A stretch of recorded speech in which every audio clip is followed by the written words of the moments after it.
Himachal Pradesh is, a land of mountains.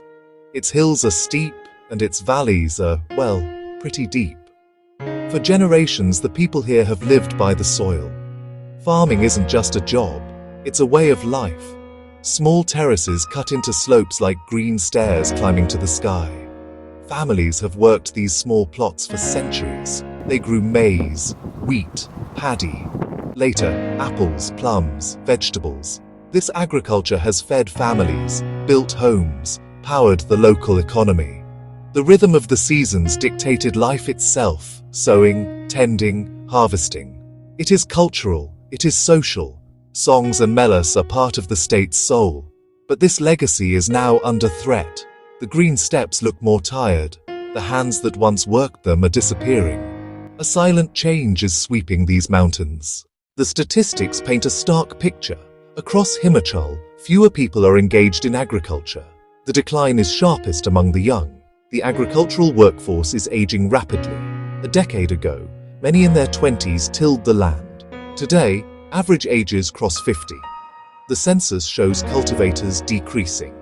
Landowners who farm their land are fewer, and agricultural laborers too. This is not a small shift, it's seismic. In a state where most depended on agriculture, the trend is alarming. Surveys say over 70% of rural youth reject farming as a primary occupation. They see it as a profession of last resort.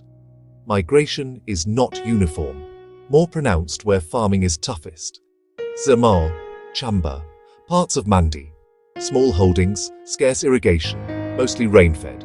A failed monsoon can sink a year. Meanwhile, city friends show salaries, schools, hospitals, stability versus uncertainty. First and foremost, money, low profits, shrinking land holdings.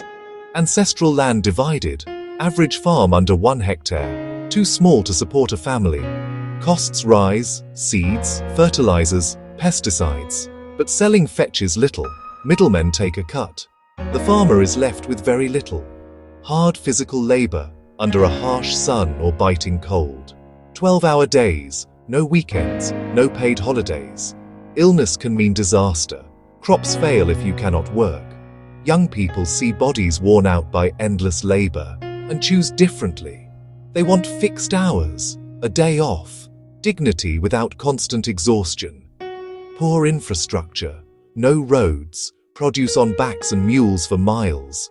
Insufficient cold storage. Apples and tomatoes rot before sale. Schemes fail to reach. Paperwork is heavy. Officials hard to access. Highways and tunnels rise, yet small remote farmers feel forgotten. Education opens windows. Phones show malls, restaurants, better schools.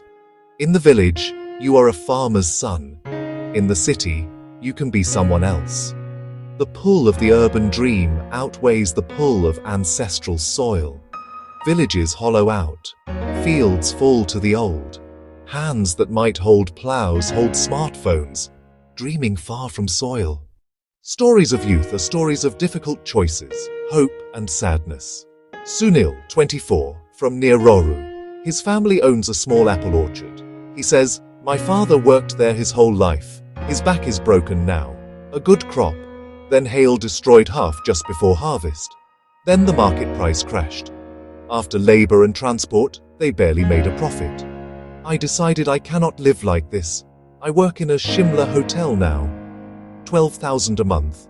Not much, but certain." Anita from Kangra. Her family grows vegetables. Too much rain is bad. Too little is bad. Nights spent guarding. Monkeys and wild boars destroy everything.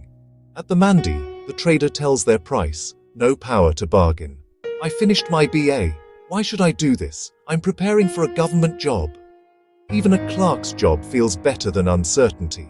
Cartels fix prices. Small farmers have no say.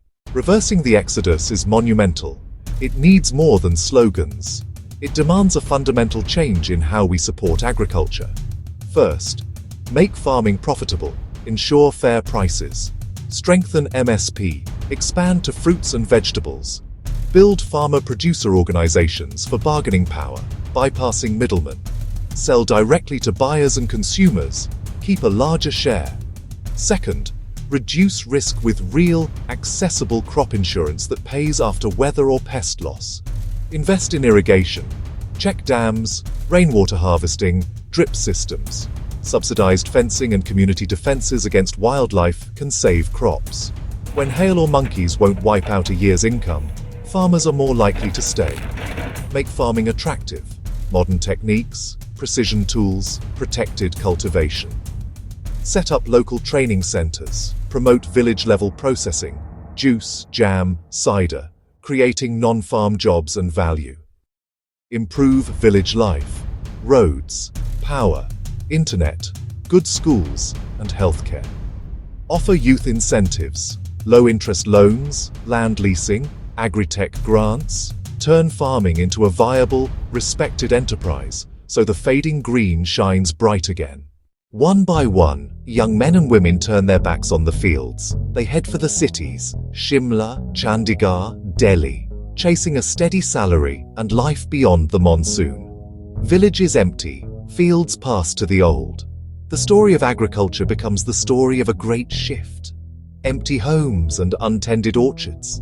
Parents wait for money orders from children in the city. Vibrant green tinged with abandonment.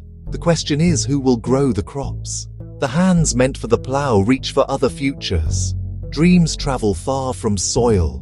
The foundation of this mountain society shakes, one departing youth at a time.